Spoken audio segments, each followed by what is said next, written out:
There we go. We are good to go. We're going to get the Zoom recording also started in 1, 2, 3. Recording in progress.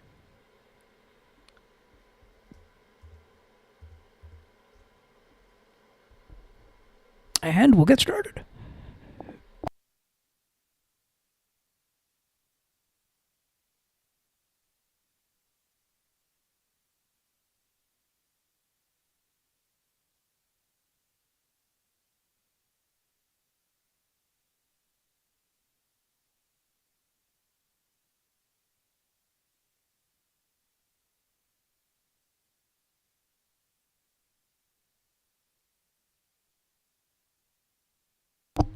Good evening. Today is Wednesday, January 28th, 2026. I thank you so much for tuning in, and I always appreciate you taking the time to join me here on this show, as well as the other excellent programming that we offer at the Musa Slobodian Network, which we will reveal details about what's coming up this week towards the end of this program. Well, there's no shortage of conversations and topics to talk about here when it comes to the world of news and politics, and we have Paul Daniel back in here to talk about all this stuff. Paul, first I want to take this opportunity to thank you so much for joining me tonight. Oh, it's good to be here again, Alec. Good to talk to you. It's always a pleasure to chat with you as well. Now let's start with the first sort of important sort of piece to talk about is the whole President Trump's actions, of course, in Venezuela. When that initially happened, what sort of went through your mind? And is this sort of a way? Was this a way for him to distract himself from the whole Epstein files business? Well, let's go with the first question. What my first reaction was complete surprise. I thought this was a dangerous move. Once the American government starts doing these kind of renegade moves to remove leaders they don't like, it makes the American government vulnerable. There's a certain rule of law that has to apply around the world. That all countries' borders have to be respected, and their sovereignty has to be respected. In this case, Mr. Trump did none of those things, and he just snatched Maduro and sort of imposed an interim president and imposed American presence there for perhaps future reasons, perhaps the oil, most notably. And the second question, the Epstein files, that has been a lot of talk from observers, people on social media, even political observers who are saying it's a good way of getting the topic, that subject off the front pages and off the newscasts. But people are still asking that question. I mean, to me, it seems like a lot of trouble just to get the Epstein files off top of mind discussion with most people. If that was the case, it's a horrible use of resources and military personnel to accomplish that goal. If that was the purpose, I'm not saying that was the reason behind it, but because apparently they've been planning this for months to remove Maduro. The irony is that Trump's talking about drugs and drug dealers, yet he gave a former president, former foreign leader, a pardon who was also a drug dealer. Just a few weeks before, it's like this so-called fight against drugs, or in drug trafficking, is at best a selective fight on the part of the Trump administration. But reality also is, you mentioned there's sovereignty. He doesn't care about sovereignty, is the reality of this. He doesn't care about anyone's sovereignty. Nope. We've seen that in the past year when he talks about Canada not being a real country, or insulting the people of Greenland. And of course, in the remarks he made at the Economic Forum in Davos last week, insulting European nations and Canada for their efforts in who served in Afghanistan is horrendous.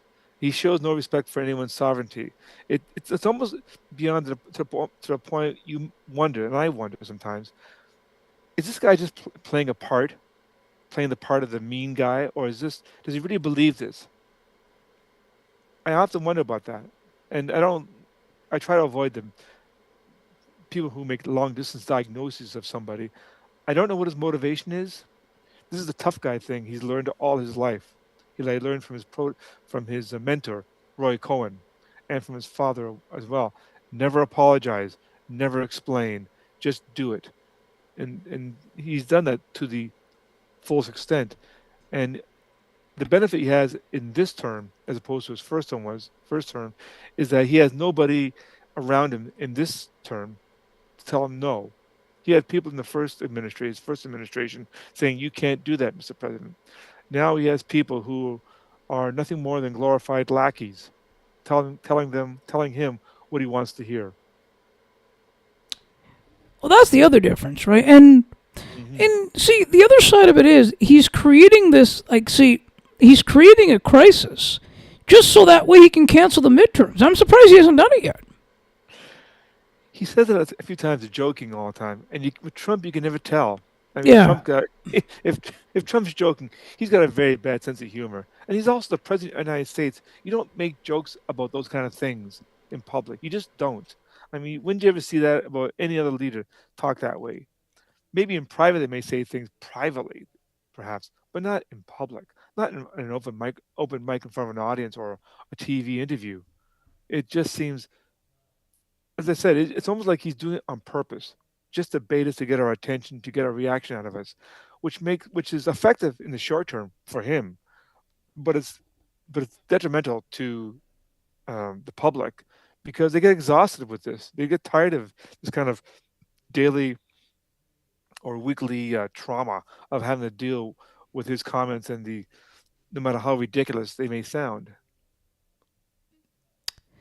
But I mean now also too, also if we sort of the Canada, U.S., Mexico agreement is up this year too. Right. So this is also going to be a factor for, how is he going to handle it? He's not obviously getting what he wants. If Prime Minister Carney said, if he gave in to him and said, "Oh, we're going to work on this together so you can have Greenland," that would have made him happy. And the thing is that nothing makes him happy. Yep. That's the reality. It's the thing. I mean, look back to that book that was ghostwritten for him with his name, Art of the Deal. And you read the book, and he tells you right there, he doesn't care if the person he's making a deal with benefits from the deal. In fact, he wants to be seen as the winner. That he wants the whole world to know that he's the winner of this deal. And that's not how international deals or trade agreements are made between countries. No. It's always it's nothing more than basic give and take. Well, maybe according to him it is, but Maybe him, but the thing is, that's true. For him, it's simply just take. He wants to win. He wants to be seen the winner. And he couldn't care less about the other person. But traditionally, every leader before that has always tried to, they want to get the best deal for their country, but they realize they can't let the person they're negotiating with walk away with nothing. They have to have something. Again, give and take, negotiation. It's hard sometimes, but Trump style isn't a type of negotiation. It's give me what I want and give it to me now, and the heck with you. Mm-hmm. And that's not how you negotiate. And basically, his attitude is such that other foreign leaders, and we saw this a good example at the economic forum last week, when Emmanuel Macron, the French president, didn't even bother to meet with Trump. Macron made his speech to the audience and then walked away and totally ignored, basically didn't meet talk with Trump. I mean, foreign leaders are finally getting the idea they're tired of him. And Yep. Mr. Carney has set an example. Prime Minister Carney has set an example. But with his approach, basically ignore Trump. You can't ignore him entirely, but don't respond to everything he says. And that's another side of it too, because what's happening. See, and I mean, I think when it comes to how Carney has done, I feel like ultimately he's done the best that he's been able to do Yeah, based on what he's been working with and what he's been presented with. absolutely. I think most Canadians realize that as well. And Hmm. like, as I say, most European leaders realize that. I think some of those countries that made deals with Trump last year now regret those deals, trying to give him what he wants to appease him, because he's not one to be pleased. He's always wants more. He'll never be your buddy. I said this one time in a previous discussion we had, that Trump's signature is no good. Trump's word is no good. His No. handshake is no good. And leaders are beginning to realize it at long last that this guy doesn't care. People call it erratic or unstable, whatever you want to call it. But the thing is that they don't trust him anymore. And Mr. Carney's speech last week made it quite clear that the days of when Brian Mulroney sang "Irish Eyes Are Smiling" with Ronald Reagan at the Shamrock Summit in 1985 are gone. The days of maybe of Joe Biden having a great speech over here with to the House of Commons when Justin Trudeau was Prime Minister are gone. It's just not going to happen anymore. Those days of friendship and open and trust are are finished. It's just not going to happen now. It may not. One day it may come back, maybe, but not anytime soon. I think as the Trump administration has made it clear, and we've seen also one other thing: the complete acquiescence of the wealthy elites and even the tech bros who all just find Trump amusing. They think they have no problem with that, and they're backing him up. They find his attitude amusing, and they go with it. And it's like there's no pushback by the tech companies or by big business. They're quite happy with this, which speaks to their interest as opposed to the public interest, in my opinion. Well, that's the thing because what's happening here is that it's making the rich richer. That's what he's. That's Yeah, all what he's doing. yeah, And look at his. Remember his big beautiful bill. Same thing. absolutely. Yep, exactly. People are going to be worse off with this with that legislation when it kicks in fully in the next year or so, and they're going to regret this. And what? How do we get this? They're going to ask who supported this bill. I mean, it's bad. It's a bad deal, and it just widen the gaps between the rich and poor more so. It doesn't take a lot of skill to realize the difference between the rich and poor, and that is becoming obvious. Everyone knows that now. It's becoming obvious. We hear all the time how a worker that a CEO of a company is making 300 to 400 times more than it's a factory worker of that same company is making. It's ridiculous. It's outrageous, and Trump has managed to with his he's managed to subvert the not subvert's the wrong word, to basically confiscate the Republican Party and have them acquiesce to whatever he wants. The MAGA crowd is very happy with this. They're quite pleased with this. They like it. I guess it's even against their own interests, and one cannot see the full implications until this legislation, the big beautiful bill, kicks in. As I say, in about a year or so.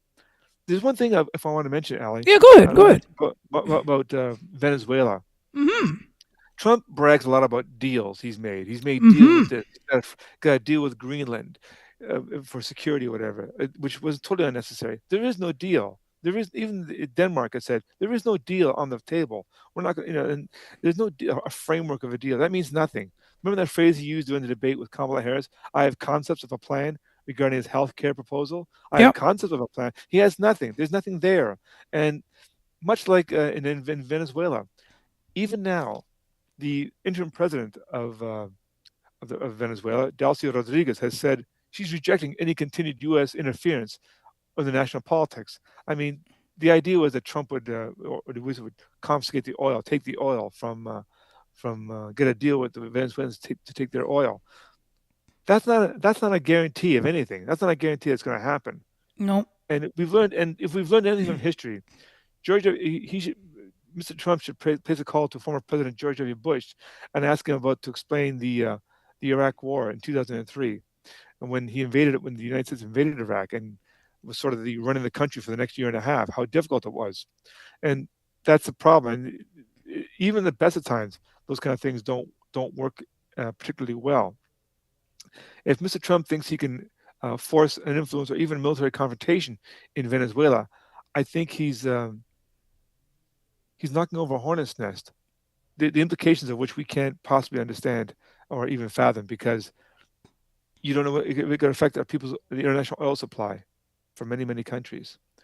So this is, I think he's asking for trouble. And even Exxon CEO Darren Woods, they had a summit at the White House with a bunch of CEOs and oil companies shortly after the invasion, and he said Venezuela is uninvestable. That's the word he used, uninvestable.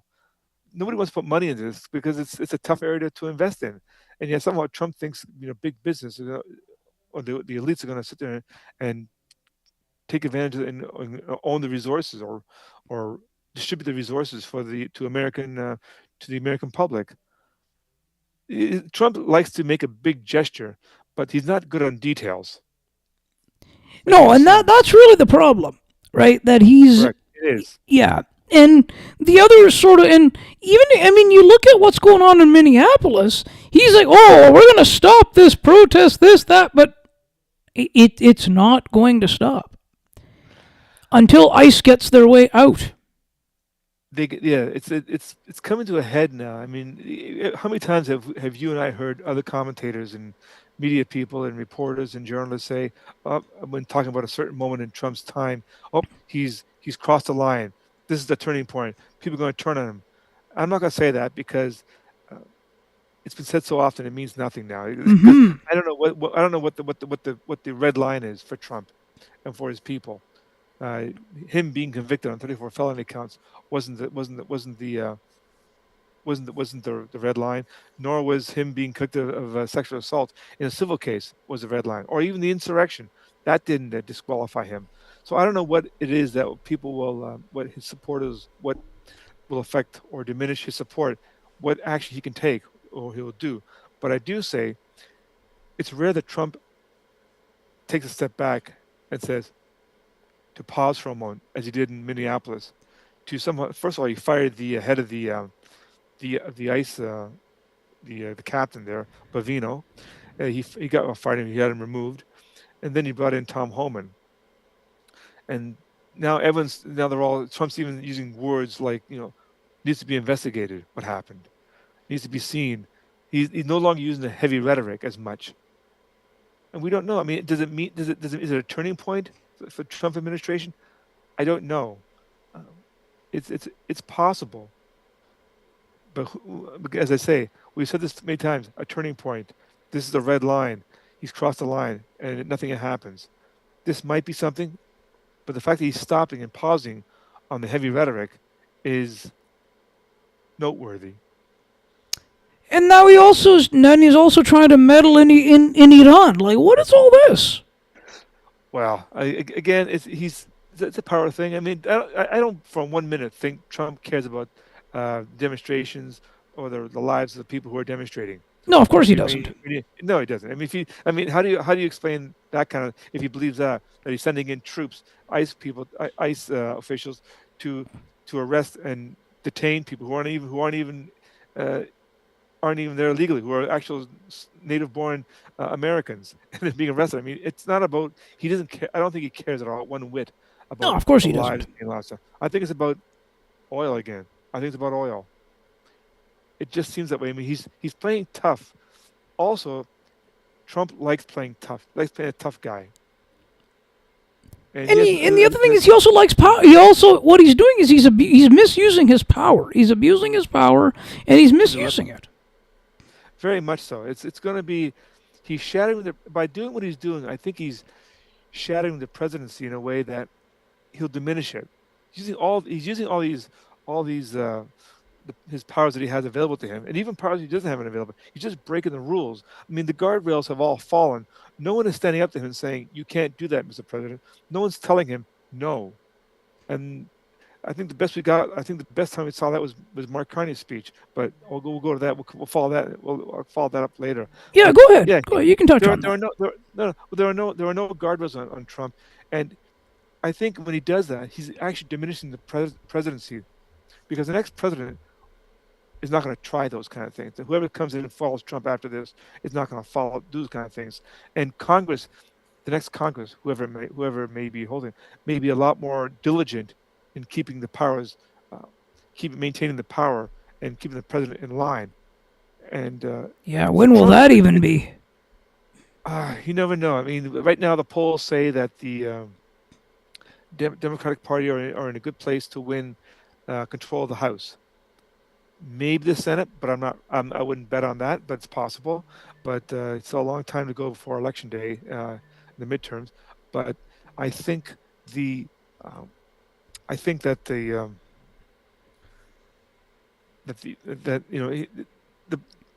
if the Democratic Party wins the control of the House, Trump can't. It might be slowed down a little bit. He needs to have his own party turn on him a little bit, and that hasn't happened. One or two members here and there, but not many. Not many. If he loses, then another rumor going around that he may or may not fire Christy Nome. Um, who that might if that happens, it doesn't mean anything. I don't think so. Trump has no problem dumping people. No. So And even Carolina I think Levitt, I think that's yeah, his that's his right hand person. His she oh yeah, press secretary. Absolutely, she does press exactly what. secretary. I mean, it's just. I mean, it's astounding that the job that what she does and what she says. It just boggles the mind. I mean, I think of the great press secretaries of the past. I think of someone like a Pierre Salinger from J when John F. Kennedy was president, or even or that's one name I can think of. Also, Jody Powell, press secretary Jimmy Carter. Uh, and Ronald Reagan's, who had I forget now who his Reagan's. He had some really good press secretaries, and all of them had the same approach: tell the truth. And most of the presidents were very careful to not put their press secretaries in a position that they would be telling a lie. That's one thing about the press secretaries that don't go out, do not try, do not want to lie because they're dealing with the press on a daily basis, on the media on a daily basis. They don't want to lie. They prefer not to do that. And here, Mr. Trump has Karen Levin, who has no problem casting, making things up out of thin air. It's a total alternate reality for her. I mean, she's not very good either. She's just basically she's basically his puppet, basically. For Donald Trump, she's just right. For you, me, and people who want a press secretary who speaks to the press without being so rude or discouraged and just plain rude at times.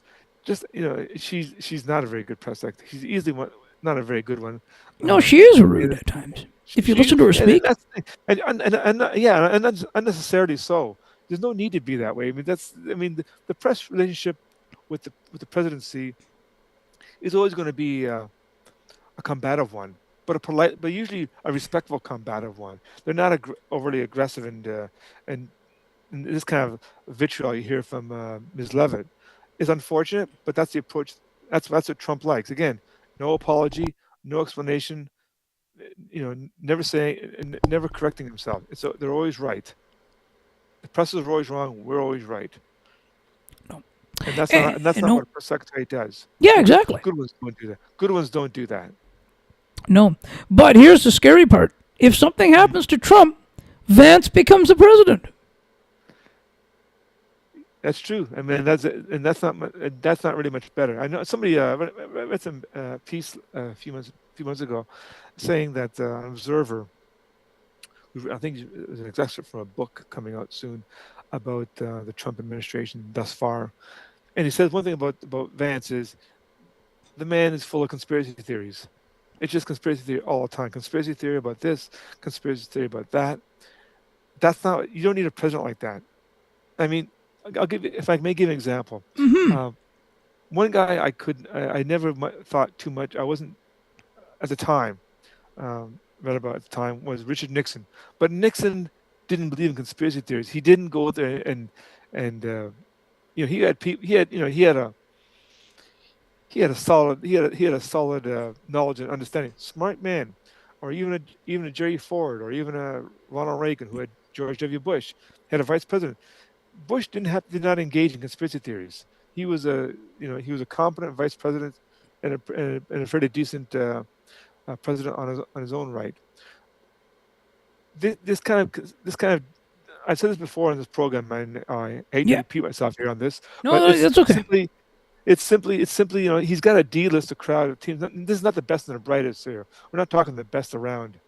I mean, every president tries to find the best they can get, the best person to fill the role, and Mr. Trump hasn't found what he has are a bunch of lackeys. I've said this before, said it Yes. earlier, a bunch of lackeys, and that's not you don't get great ideas from that. They're dealing conspiracy in the absence of facts. They deal with conspiracy theories. RFK Jr. is a good example of that. So, and when Ms. Noem actually called Alex Petty, the unfortunate gentleman who was killed on Saturday, she called him a domestic terrorist, an assassin. He was called, and there's no proof of any of that. None of that is true. But there's no. This administration has no shame. This administration shows no regard for the truth, and they attack. And that's what I say: attack, attack, attack. Always moving forward. Yeah. Yeah.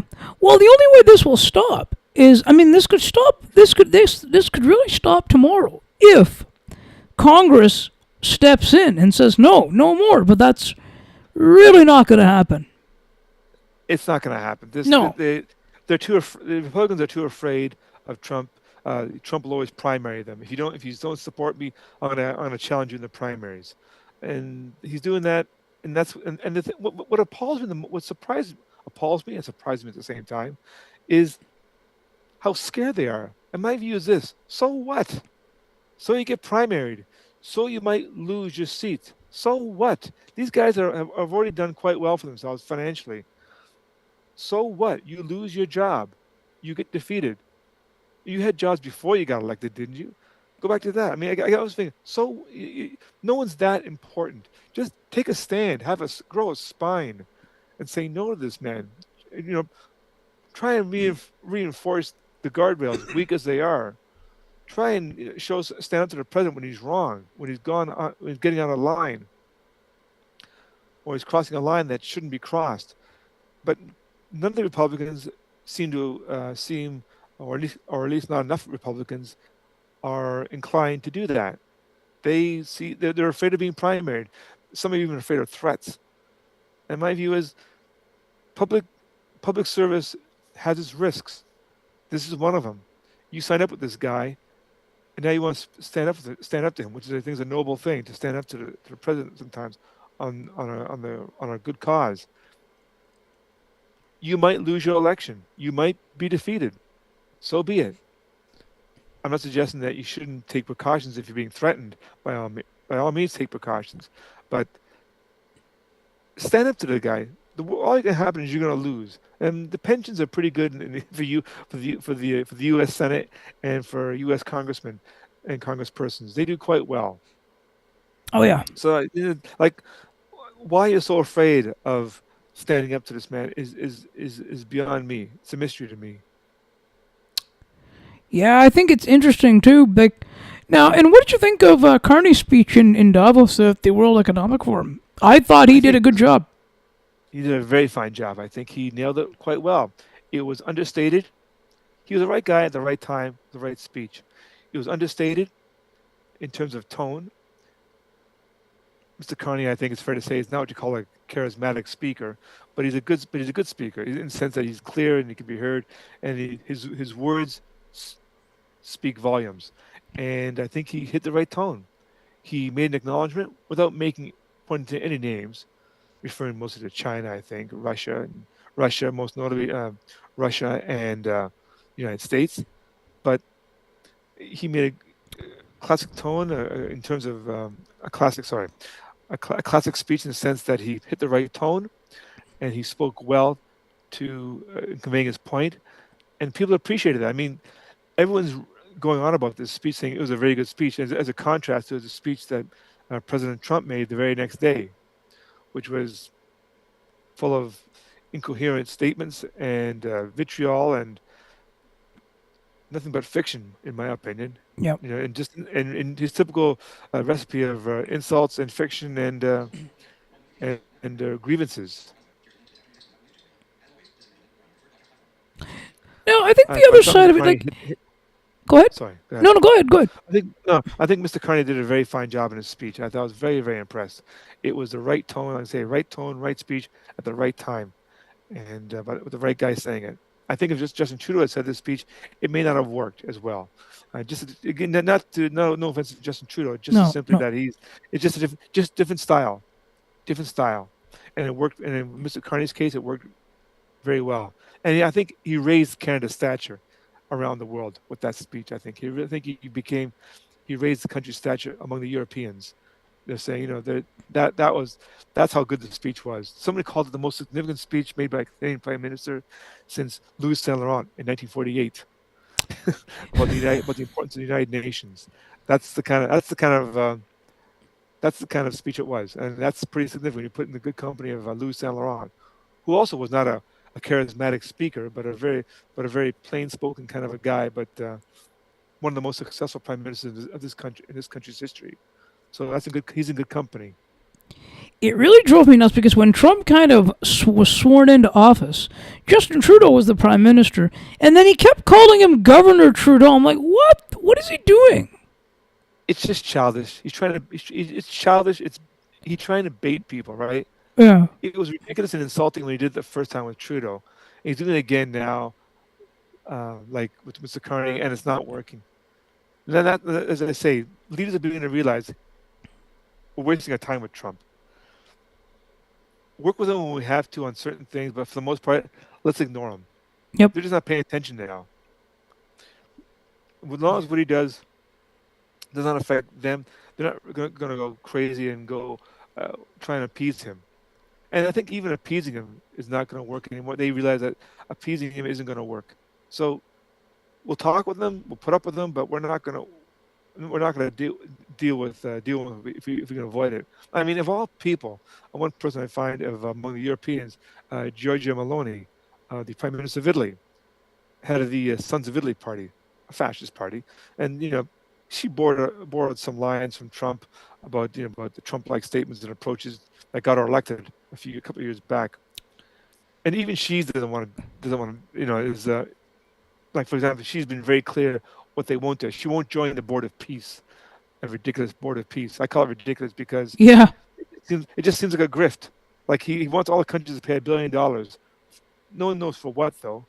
Yeah. And I personally speaking, I wouldn't be surprised if he's pocketing some of that cash himself somehow. It would not surprise me. The guy's a grifter. Yep. Nobody ever works with Trump. That works with Trump ever comes out the better at the end. Everyone No. comes out the loser. He wins. As I say, art of the deal. That's what he does. I win, you don't. And I Yep. think people should realize that. I mean, uh, yeah, I think people should realize that. And the challenge is how to get through the next 3 years. It's not going to be easy, but I think first of all, I think Canadians are up for the job. They may be a little nervous about the future, and rightly so, because there are no guarantees here. But the possibilities, the idea is that the Canadians are actually into this, and Mr. Carney's in a tough spot himself because he's a prime minister with a recalcitrant, to put it mildly, neighbor in Mr. Trump, and he has two provinces that are possibly holding referendums within the next 2 years in Alberta, possibly, and quite possibly in Quebec. I mean, now, not that Yeah. even if those referendums pass, would that mean they're going to separate? I've learned one thing that Jacques Parizeau, when he was premier of Quebec and he had the second referendum I think it was in 2000, no, 1995. Sorry, 1995. They came so close, and he was willing to declare that night if they had won to declare Quebec independent, because if we went into negotiation with Canada, it'd be 20 years of negotiating. We wouldn't be able to do it for 20 years at least, and no government's going to and no government Canadian government is going to negotiate this. And the separatist movement is. I'm not sure how strong it is right now. The numbers still show a large majority of Albertans want to stay in Canada. I think that number will grow slowly. There'll always be a small bunch that likes it. In Quebec, who knows? It depends who the Liberals and the CAQ choose as their leaders. The Bloc Québécois, the Parti Québécois seem quite prepared for the next election. It's only 10 months away. So liberals have to get a leader. The provincial liberals have to get a leader, and the governing party has to get a new leader. Legault stepped down 2 weeks ago, so he has to find a new leader. They have to find a new leader now, and so the party Québécois seems at this time most prepared for the next election. So they're truly at an advantage point, I would say, given the election, as I say, 9 months away. But so Mr. Carney is facing two challenges there in that, and dealing with it with a nasty neighbor in President Trump. That's not going to be easy, but if you can pull it off and someone start showing some results, that's the thing. These big projects he wants, or he's in these deals he's signing, take time, and it's going to require Mr. Carney to convince the Canadian people that this is worth the wait, that this is going to happen, that these deals that are work with the Europeans and our efforts to make Canada more self-sufficient is the wait, the sacrifice is worth the result, is worth the results. The results are worth the effort, and that's the question. So far, at the moment, Canadians are quite prepared to stand by Carney, to work with him, to believe in his words right now. I think that's the problem here that we have. Mm-hmm. That now we fast forward to now we fast forward here to Poilievre's leadership review. What's that going to be looking like? Well, I think first of all, they made a ridiculous decision to not allow the press at the convention, which is ridiculous. As I say, ridiculous. They're not allowing the press and the news media to be there. That is ridiculous. Mm-hmm. I think that's what I've heard. If that is in fact the case, that is just petty politics, petty and unnecessary. It's like what the decision they made last year, when you may recall during the federal campaign, when Poilievre didn't want the press on the plane with him or on the bus with him. He wanted the press somewhere else. That's just silly. That's just you know that's just silly. It's unnecessary, and it gets you nothing. No one thinks that Mr. Poilievre is not going to win the leadership review.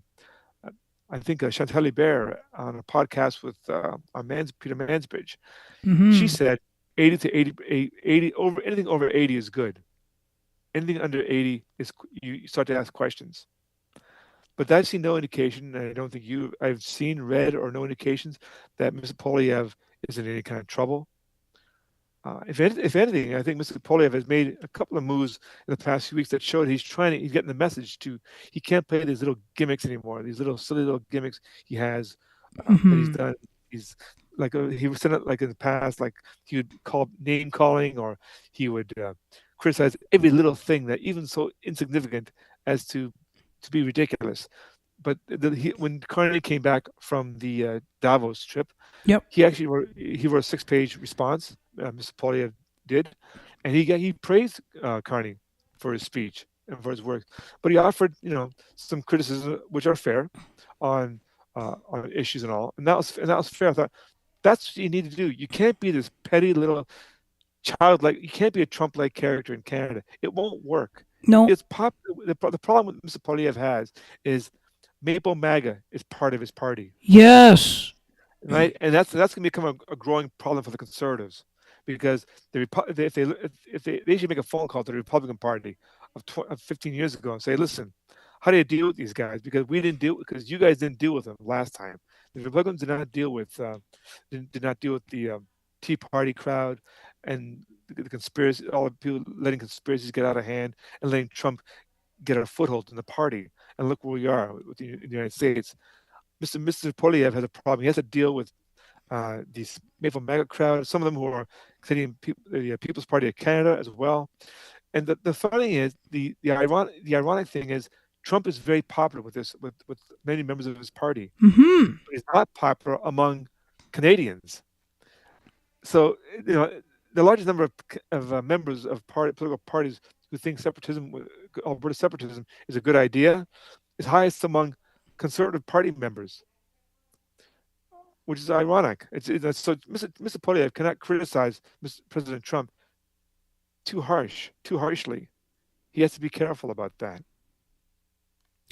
and that's an unfortunate situation for Mr. Poilievre, because it also depends on who's he trying to attract. If he's trying to attract the red meat crowd, the hardcore conservatives who are the activists who go online all the time and making comments and making vitriolic posts online, then fine, he's got them all sewed up.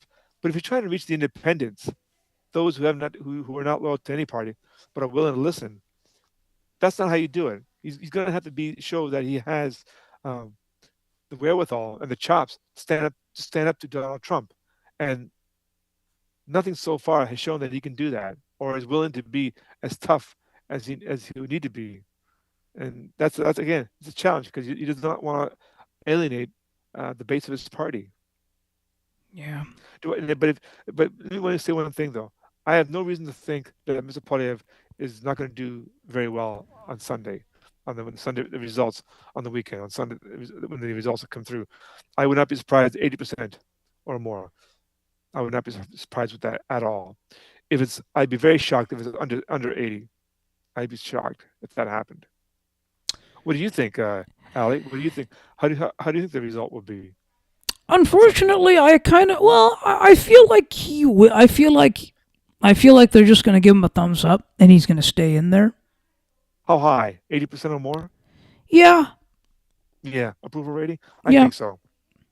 I don't see any indication. Again, I'd be surprised if it was under 80%. And if it is under 80%, that raises a lot of questions. Because when people start asking questions about your leadership, they start questioning your leadership. And when you start questioning your leadership, you spend more time in your leadership rather than on being leader, if you know what I mean. But I mean, does he get the message in a sense that that he cannot continue to behave like Trump because he has Trump style policies. He does, and I don't think I think he may have to modify them. He may have to modify them. I don't think so. His problem is he ran against the wrong candidate. He didn't have Justin Trudeau to campaign against, and he wanted that so badly. And now he has to deal with Mark Carney, who is in many ways far more educated, certainly more educated in terms of degrees and accomplishments, as opposed to Mr. Poilievre, who spent his entire career as an MP. Yep. The I think, yeah, can he? That's the problem. Does he become more his own person, or do you continue being the Trump light character uh, to appease his party and the base? And that's the question. That's a problem. It's a real problem. And mentioned at the top of this segment, the Maple MAGA crowd is getting bigger. And when Maple MAGA gets bigger, it's going to be very hard to control them if they're not controlled or at least dealt with in a proper way now when they're still small. Well, that's going to be the problem. Like, I mean, That's the that's problem. Yeah. really the problem here. Yeah. We have to recognize in this country we do have a I'll try it again, a Maple MAGA element in this country. We do have it, and it's growing. Yep, it really is. And if that It is. happens, then Who Canada's in knows? trouble. Well, who knows? We don't know. I mean, it's not. It's not. If it's any indication, if the United States is any indication, it would not. It would mean for the times for Canada would be tempestuous, to put it mildly.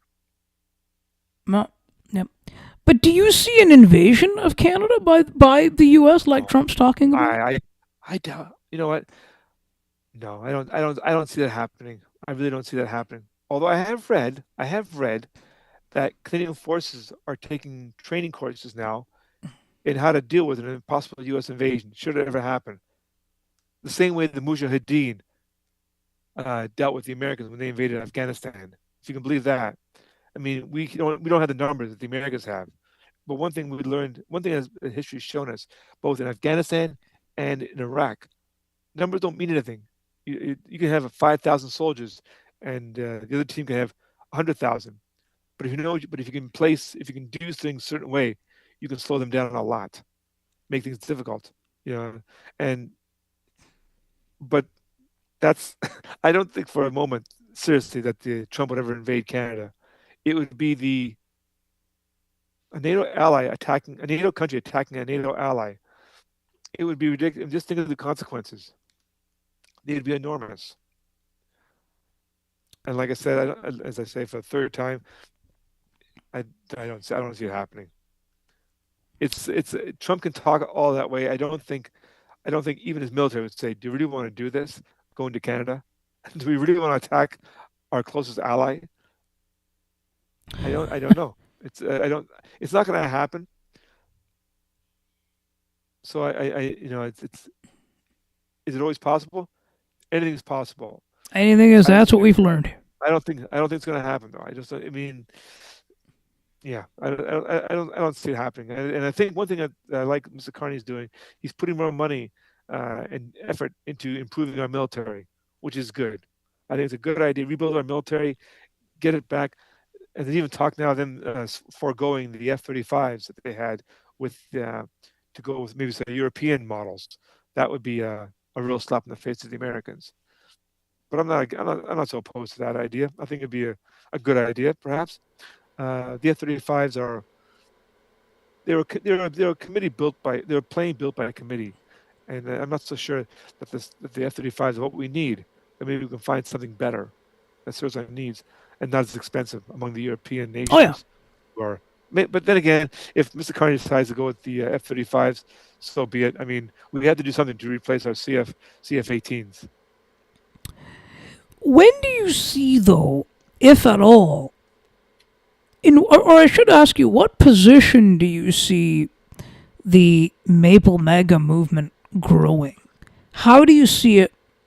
Or Oh, I think you see examples of it, like they're sort of they in various small communities. That's where they started in small communities as educated, like for library for looking over books that are not appropriate for in certain libraries, for children's libraries or public libraries, in schools or in public libraries, or at the local level, you see it growing, and you see it the vitriol becoming stronger. And right now, the Conservative Party is home to a number of um, Maple MAGA crowds, Maple MAGA people, and the People's Party of Canada is full of that element, and a lot of those people, the People's Party of Canada, are joining the Conservatives.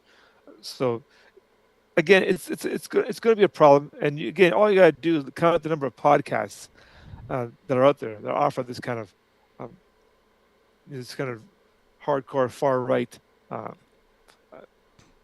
language, and they're not they look upon it as us versus them, and them are the bad guys, we're the good guys, bringing Canada back, making Canada proud.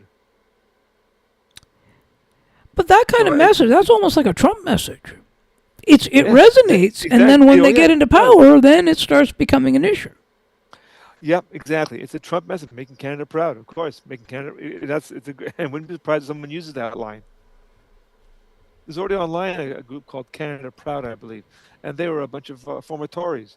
They were called Ontario Proud online on Facebook and website on Facebook, for example, and some of them were all a bunch of former Tory members, former Tory operatives, Conservative Party operatives, working for I think at one time for Doug Ford or the Ontario Party, Conservative Party, and they called Ontario Proud or Canada Proud, I believe.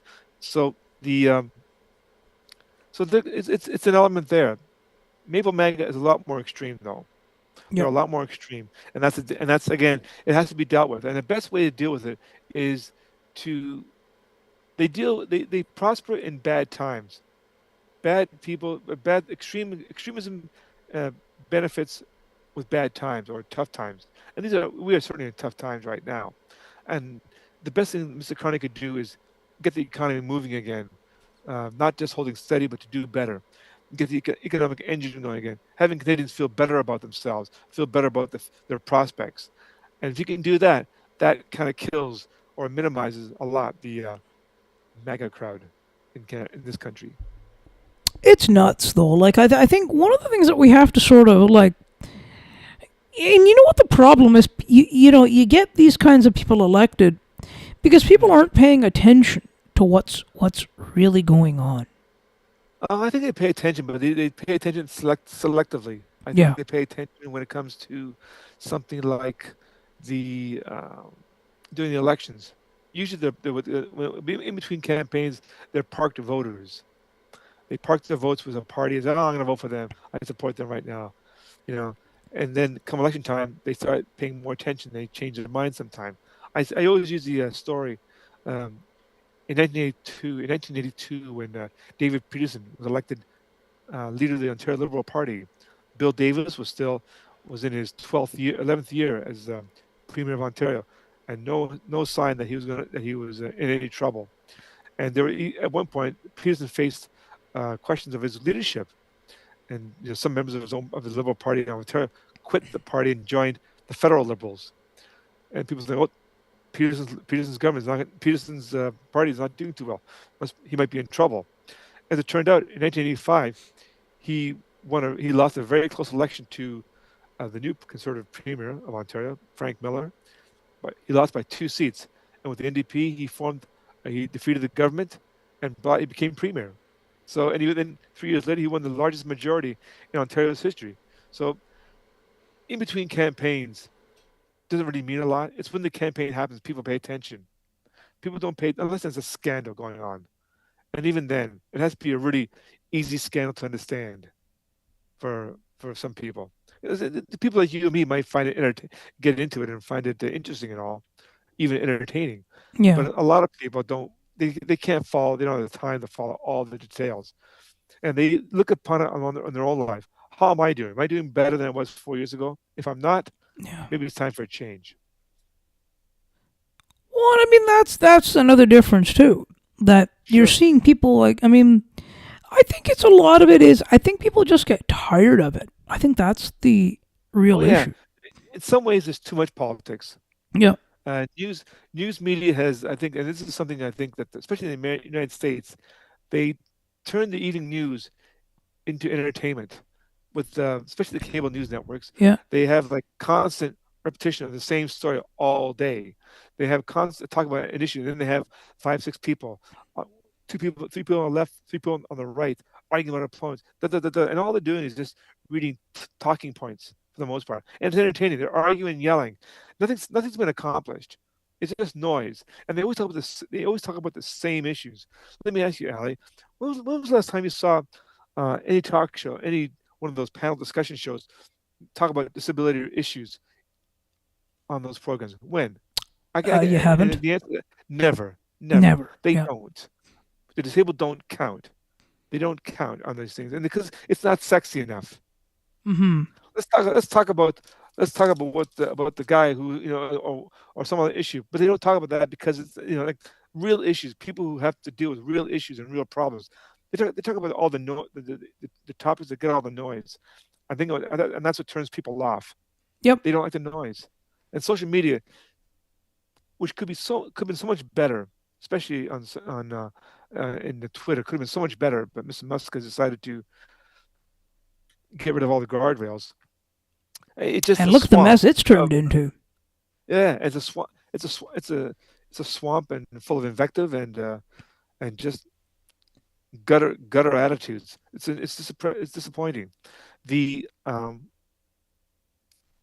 that leads to people be getting cynical, not trusting this kind of thing. This thing, it's part of the, it's a show. It's a game. It's a game they all play, and I think we need to do. I think media has to do a better job. Be really good. Less talk shows of that nature. Have intelligent people talk intelligently instead of shouting at each other, reading talking points. And you can tell they're reading talking points. Yeah. It's the same thing you've heard for the past few days. It's the same thing over and over and over and over again. And they had no hesitation in telling a misstatement of fact or a lie or just plain lying. I mean, I watch that show once in a while, Newsnight on CNN with Abby Phillip. And I watch some of the guests constantly, same guests, who are corrected night after night after night. Oh, that didn't actually happen. And they go, oh, yeah, well. And they're caught with a lie. Oh, yeah. They go, so, yeah, well. And that's it. Like, Yeah. yeah, I lied, but so what? And there's no sense of shame. And there's no obligation to facts. Facts are boring for this kind of show. They want fire. You know, facts should offer some clarity. They're throwing dust in the eyes of the people. just making more noise, and they get and they're very good at that. I mean, that's what people, you know, TV is a hot medium. You want that. That's what you want. You want people to listen to that kind of program. But it's like watching reality TV. Eventually, reality TV can't do the same plot every episode. They have to gin it up, make it more and more chaotic, more dramatic, and that's what this is. And after a while, people get tired of that, and people, they want clarity, not confusion. Yes. Yeah, exactly.